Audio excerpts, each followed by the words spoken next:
his commitment to all the things he's done in his adult life and beforehand is really matched by few. He's an attorney by trade, and his name has been published in the annual publication of the best lawyers in America for quite some time now. I'm not even really sure how many years, maybe more than I've been alive. He's been in public service since the law told him he was old enough to do so, and now finds himself the minority leader of the South Dakota State Senate. And when his political star, and even when his political star was nearly at its acme, he chose to take a hiatus from politics in order to devote himself to raising his family. And I'm the beneficiary of that, and so is my brother Pete, who's standing right there. Exactly. Anyway, he's a man of fierce integrity and passion, and I think the latter of those categories, at least, is something that we desperately need in Pierre right now. So, without further ado, may I introduce my father, my senator, and the future governor of our state, Scott Henry.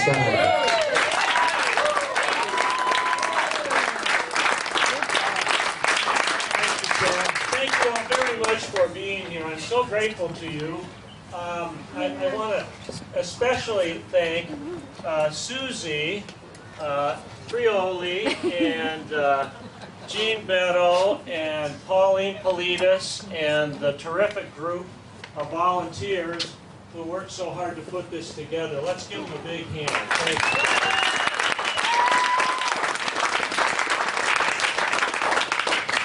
you. Susie and I are very, very grateful to have you join us in this experience of ours in trying to change South Dakota.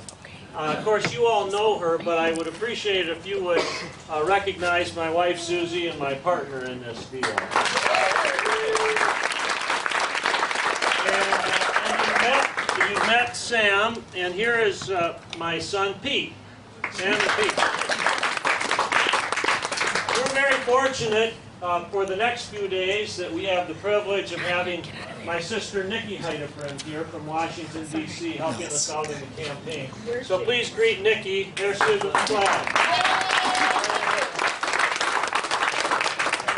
We have had such a great few days. Tuesday morning, we made our official announcement kicking off the campaign. And we went from Sioux Falls to Yankton, where we had 80 folks meet us at South Dakota Magazine, and from there on to Mitchell to the Montgomery Library, where we had a good crowd, and then to Miller in the city park, where 125 people came out to show their support for us, and it was so gratifying. The next morning, we went to Manola's Grocery at Huron at 8 a.m., and then on to Aberdeen, where we were at a restored depot, and then Watertown at the Redland Arts Center, Brookings at the Ag Museum, and back to Sioux Falls. We did all of that in 2 days. We met literally thousands of South Dakotans, many of whom came out to show their support for taking back South Dakota and really changing our state in a fundamental way, moving us in a positive direction, which is what this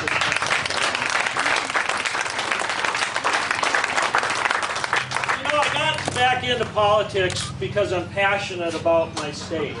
I love this state, and I'm very fortunate that I'm from a family that goes back so far in our state's history. My dad's family started in Custer in the 1870s and 1880s, and then my mom's family, we've got some relatives from mom's side of the family here today, started in the farm country around Yankton, in Yankton County, about the same time. And so we're very fortunate to have 5 generations of tradition going back.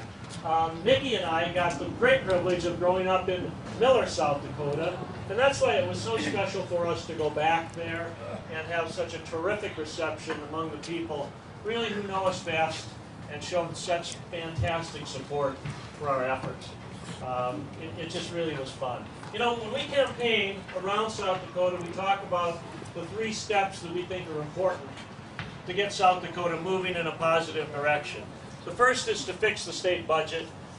We all know, we've heard the stories about structural deficits year after year after year, the growth of state government that needs to be restrained. We've got a specific plan to do that. But after we've done that, we move on to investing in education and the children and moving forward and really establishing a reputation for South Dakota as being second to none in the world of education. We can do that. And finally, at the same time that we do that, we're going to be growing clean energy careers, not just jobs, but careers. Positions that go along with groundbreaking areas of clean energy where people can actually establish wealth and feel great about what they're doing, not only to protect the environment, but to advance the ball in terms of energy, which is really the future of South Dakota, along with education. So we're very excited about all three of those steps. But how do we ever get to the point of getting that done? Well, it starts with people like you and events like this. I have to tell you something. I've been through quite a few elections, and normally the intensity that I see among volunteer efforts like this is reserved for September or October as the time to cast your ballot comes closer. I have never in my life seen the kind of intensity that I've seen in this campaign, or among volunteers like all of you. Every single day we go down to the office and there's a new batch of folks who come around to help us even more. And it goes on in the morning, all through the afternoon and into the evening. You guys are absolutely fantastic, and I can't tell you what it means to me to see how hard you've been working. And I want you to give yourself a hand for what you've been doing.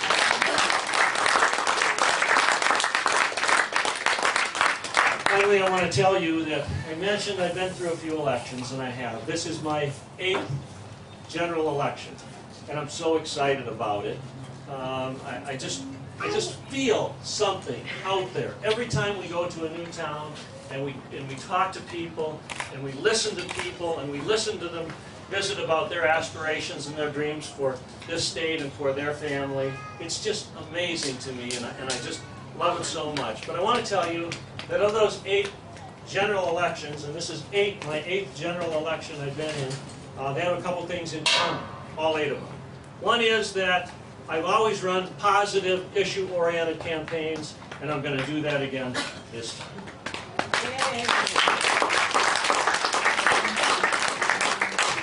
The second thing that those 8 general elections have in common is that I've never lost. And with your help, I'm not going to lose this time.